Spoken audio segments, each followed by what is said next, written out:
एक समय की बात है। भारत के एक छोटे से गांव में एक आदमी रहता था जिसका नाम रमेश था। उसके साथ उसकी पालतू बिल्ली जिसका नाम बिल्लू था और एक कुत्ता जिसका नाम शेरू था रहते थे। रमेश अपने पालतू जानवरों से बहुत प्यार करता था और उनके साथ हर समय बिताता था। एक दिन रमेश ने सोचा कि क्यों न कहीं बाहर घूमने चले जाए। उसे दुबई जाने का विचार आया। उसने तुरंत दुबई जाने के लिए टिकट बुक किया और बिल्लू और शेरू को भी साथ ले जाने का फैसला किया। सभी ने यात्रा की तैयारियां की और एक दिन वह हवाई जहाज पर बैठकर दुबई के लिए रवाना हो गए। दुबई पहुंचकर रमेश ने देखा कि वहां का जीवन कितना अलग और तेज तर्रार है। उसने सोचा कि यहां रहकर कुछ नया करने की कोशिश करनी चाहिए। कुछ दिनों तक रमेश ने दुबई के बाजारों और गलियों में घूमकर वहां के व्यापार के तरीकों को समझा। उसे ये महसूस हुआ कि दुबई के लोग फूलों को बहुत पसंद करते हैं और उनके बिना कोई भी कार्यक्रम अधूरा रहता है। रमेश ने तय किया कि वह यहाँ फूलों की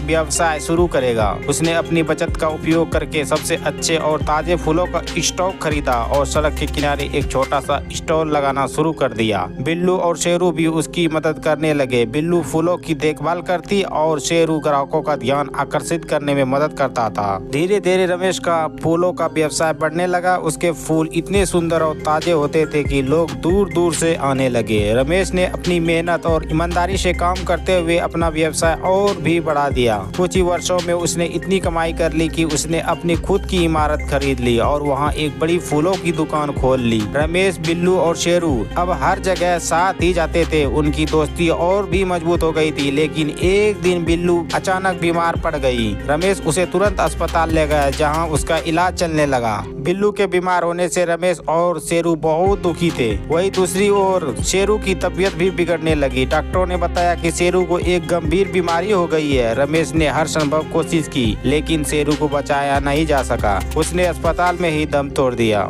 शेरू की मृत्यु से रमेश और बिल्लू बहुत दुखी हुए। रमेश ने शेरू की याद में अपनी सारी संपत्ति का उपयोग करके पूरी इमारत खरीद ली जिसमें उन्होंने व्यवसाय चलाया और वह चाहते थे कि शेरू की यादें हमेशा उनके साथ रहे। कुछ समय बाद बिल्लू की तबीयत भी धीरे धीरे ठीक होने लगी। रमेश ने तय किया कि वह भारत वापस लौटेगा और वहाँ नया जीवन शुरू करेगा। उसने अपनी इमारत और व्यवसाय अच्छे हाथों में सौंप दिया और बिल्लू के साथ भारत लौट आया। भारत लौटकर रमेश ने यहाँ फूलों का व्यवसाय शुरू किया और अपनी मेहनत और समर्पण से सफलता पाई। उसने अपने जीवन के उन कठिन पलों से सीख ली और मुश्किल का सामना डट कर किया। रमेश और बिल्लू ने मिलकर एक नई कहानी लिखी जिसमें दोस्ती, संघर्ष और सफलता का संदेश छुपा था।